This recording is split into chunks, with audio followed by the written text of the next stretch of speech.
Through the mists comes forth RPGaDay!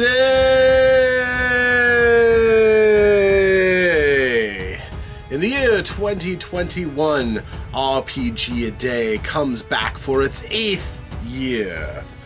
A time in August when every day we tackle another question or topic by answering in a way that uplifts the gaming community and answers questions people might have about this crazy hobby of ours that serves to build the community and bring it up, that many of us make blogs about, video blogs, art, or great works. In celebration of the community of gamers, I welcome you to RPGaDay 2021.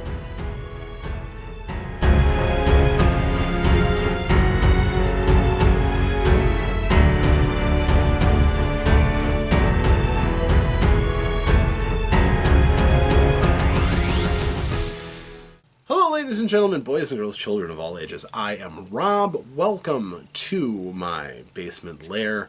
I am sometimes the dungeon tutor, and sometimes I am Omnisci, as you might see from the sign back there. But I'm here today for making a video for RPGaDay 2021. Today is the 12th day. The word for the topic is think. And that's, pretty open-ended. It could be all kinds of fun things. But actually what I'm going to do is talk about a lack of thinking and how that can be a good thing sometimes. So, I've played a game, and some of you might have heard of it. It's called Werewolf the Apocalypse. Now, it's not Dungeons and Dragons. It's a different game. It's a storyteller game with characters that are a little bit more loosely defined, which are summed up by dots on a page, and you roll 10-sided dice for the number of dots that are on the page. It's pretty simple mechanic. Flexible, pliable, easy to use. But the interesting thing about it is that in the game, you play as a werewolf. Kind of cool, right? Yeah. As a werewolf, you can be a human. You could be a big, huge, towering combat machine. Let's face it, werewolves in their full war form are pretty terrifying with massive claws and huge teeth. They're capable of incredible feats of strength and savagery, and even the weakest, most milquetoast person is capable of becoming a, if not the most powerful, but certainly a potent shredding machine. And you can also become a wolf, a normal run-of-the-mill wolf. Your particular breed of wolf is going to vary by what kind of werewolf you are.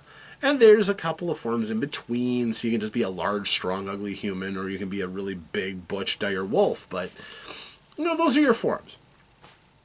And so how does this relate to things? Well, I think one of the hardest concepts to really understand in werewolf is the idea of the lupus form, the wolf form. And it's really kind of hard. I've seen people do this where they'll play a character who is a lupus, who was born as a wolf, okay? They're born as a wolf, but they're a werewolf. So what's the problem here? The problem is this.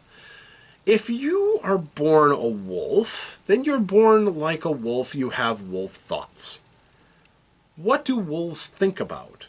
Well, wolves can learn. They're pretty smart. They know what they need to do to survive. Okay?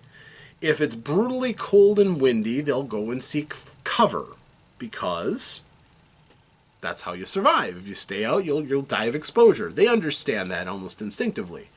If they need to eat, they will go and find something to eat. If there is food just lying there, they will go and eat it. So they will, occasionally, look at scraps and carry something, a fresh kill or something.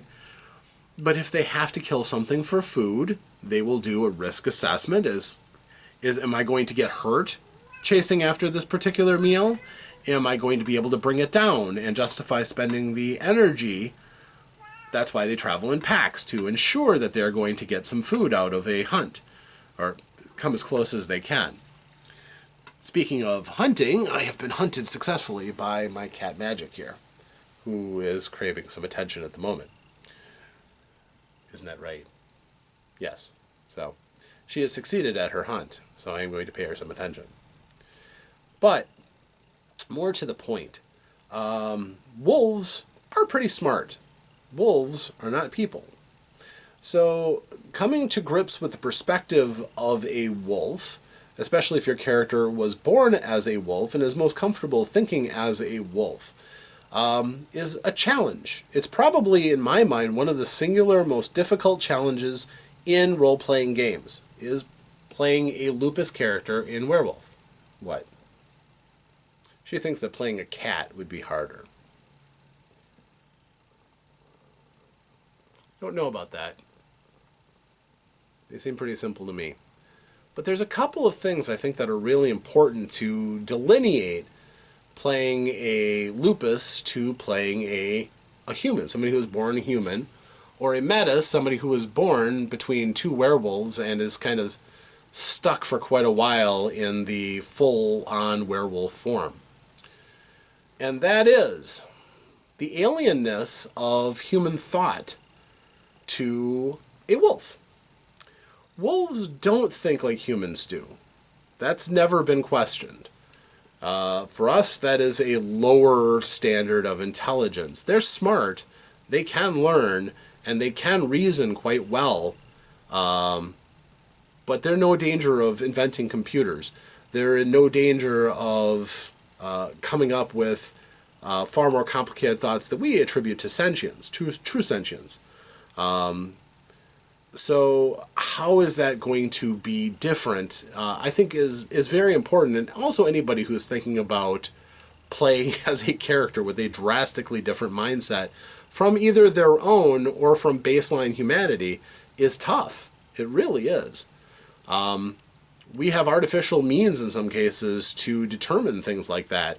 For instance, rage in Werewolf occasionally will have your character lose control and just snap into either a frenzy of violence or run away at full tilt and try to get themselves out of danger as quickly as they can. Outside of their control, the fight or flight instinct takes over. Other games like Shadowrun control the dehumanizing aspect of losing your humanity to technology in something called Essence, where your character will eventually die if too much of them is replaced by machine. Again, it's an artificial construct to replace what is a somewhat complicated mental process. There you go. So, how do you play as a wolf? Well, there's a couple of things. Number one, the think part of it often doesn't register the same way, and nor should it. For instance, wolves don't think about the future. Okay, they deal with reality and they use their experiences to deal with the reality that's in front of them. Okay, they don't think, I killed this, I need to hide this away and stash it so that I can continue eating it at later times. And I need to figure out some way so I can preserve it so that it isn't going to spoil, so that it stays viable meat. So I need to go and say, bury this someplace where it'll stay cool enough and refrigerate it so that I don't have to work so hard the next time. No, wolves eat until they're sated, feed the rest of their pack as they can, and they move on. And other creatures come in and eat the carrion. That's the wolf way of doing things. So planning in advance and thinking about the future is not very wolfen. And therefore, if you're playing a lupus, even though you're capable of learning that, your natural instinct is to live in the now, to live in the present and not worry about what's going to happen in the future. Which is why they really do rely on those who are born Hamid, born in human form, to do the long-term planning. And ultimately, while the lupus are an important part of the werewolf culture, the Guru as they're called, it's mostly especially to the humans who are the Hamids who are doing the planning and doing the forward thinking. it's nice that they can be detached from our worries and our concerns and everything, and they are an important part of our nature, but they really don't matter to what's going on right now. Which is why some tribes, like the Red Talons, which are all lupus, really don't figure into a lot, unless it's for advocating for, violently going and throating some humans and pushing back. But as far as, you're never going to run a great diplomatic adventure or story with Red Talons as your principal, that's not really so much of a faction of what they do. They deal in the here and now. They have, of course, desires for revenge, which, a wolf will still have bonds. They will have still things that they care about. And if you, say, kill one of their pack mates, there's a pretty reasonable chance that's going to stir up the pack against you. Pretty darn good chance, too, if they think they can get away with it. That's oftentimes, too, another related thought to thinking is pack instinct. Wolves understand that there are those with the experience to do as much planning as they ever need to. So they oftentimes fit into a role where they don't do the thinking. They let the alpha do that. The alpha leads the pack. They choose the path, they choose the prey, they choose what they do and what they don't do, and the rest of the wolves follow along because the alpha leads the pack to prosperity, they hope. as much as they hope, they trust that the alpha will do right by the pack.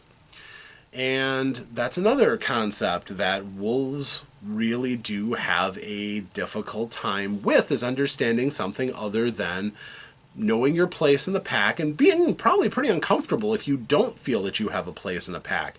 A lone wolf is kind of an oddity. And not knowing exactly where you stand among everybody, a wolf would be constantly either challenging to see where they fit in into a group. If, say, a lupus guru is thrown in with a bunch of others, they might really have a hard time figuring out where they fit. Am I the omega wolf? Am I on the bottom of the pack?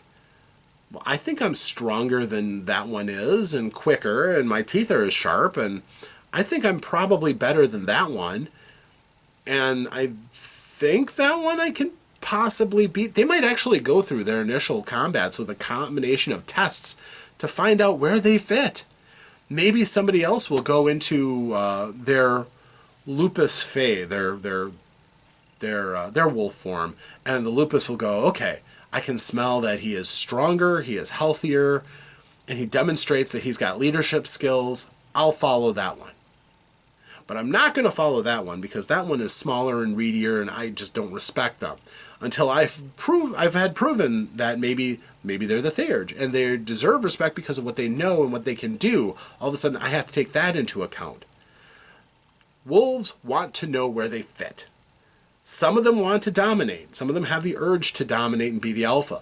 Some of them are content with being a beta wolf or just being a member of the pack, but they will know where they fit in the pecking order. So that's another thing that's important for wolves, is understanding that striation. Also, another important thing about wolves is that comes along with the idea of the pack is that the pack as a whole has to be taken care of. Okay? The pups need to be fed. They need to be protected. They need to be shown the way, however. You can't coddle them forever. They eventually, as soon as they're old enough to start helping in the hunt, they will help with the hunt.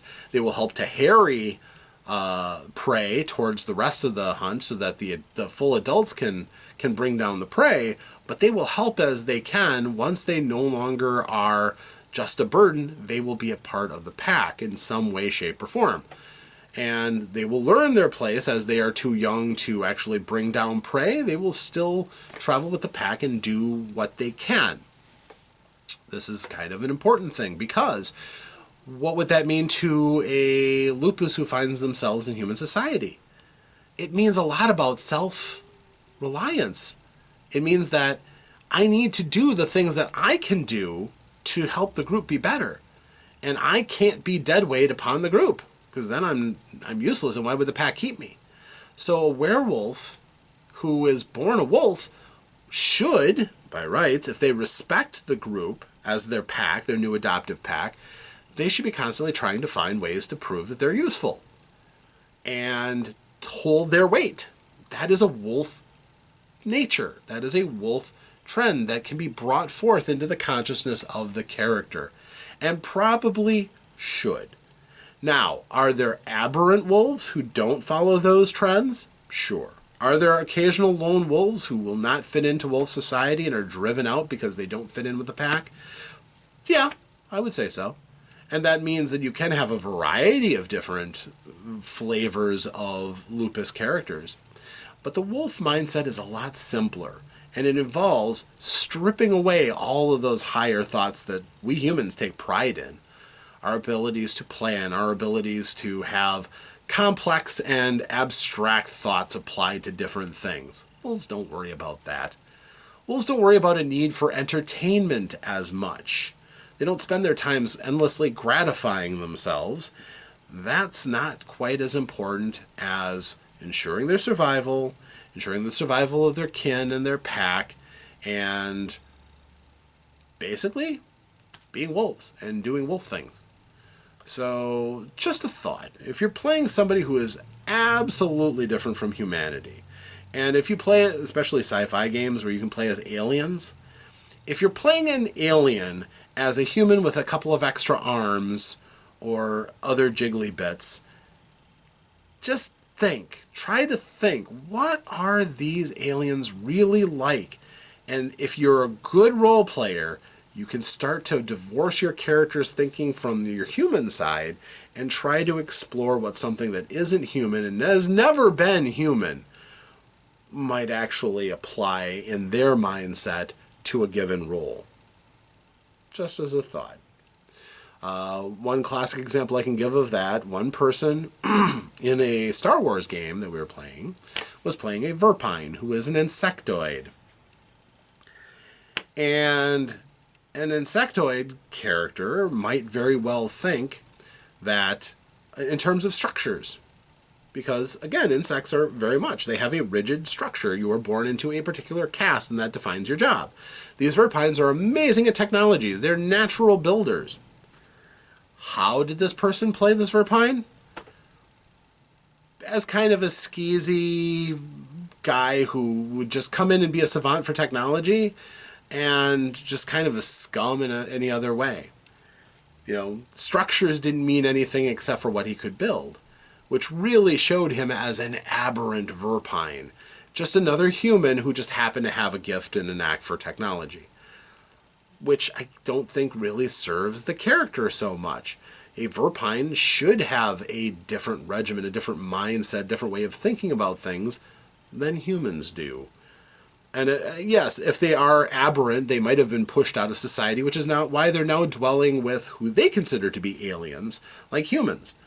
And trying to understand their mindset might be something that the Verpine might really try to do, but expressing how those cultures clash might be a lot more interesting than just playing them as a type of human who's got a knack for technology. So, just again, different thoughts, trying to inspire some, ideas, some reflections, some maybe ideas for some new characters, or how you would portray a different race or species or something like that. Might be as simple as just starting with the mindset and the thoughts that go through those characters. Thought is the thing that unites sapiens. So if you're not playing something that's even sapient, then thought should be completely outside of the bounds of whatever you're doing. It's just your urges for survival or whatever is programmed into you. But anything with thought should have a reason for those thoughts, how they developed, how they got to that point. Exploring that can be truly interesting role-playing. So, that's what I'm thinking about right now, and that's what I put before you for today's topic. So thank you very much for joining me. I'm Rob, sometimes Omnisci, sometimes the Dungeon Tutor. Thanks for joining me today. If you like this, please subscribe, click the notification buttons, share with other people if you think other people could really use some words of wisdom on this approach. And by far better, if you found somebody who's really good at that kind of role play and you kind of want to sing their praises, or something that you're particularly proud of that you role played outside of the experience of a human of some sort, feel free to leave it in the comments. It'd be great to find out what everybody's feelings on this are. And of course, if you do so, I very well might latch on to that and make a video, or we can engage in discussion. At the very least, you'll get a thumbs up and a thanks from me. So thank you very much again, and I will hopefully see you in the next video. Thanks and farewell.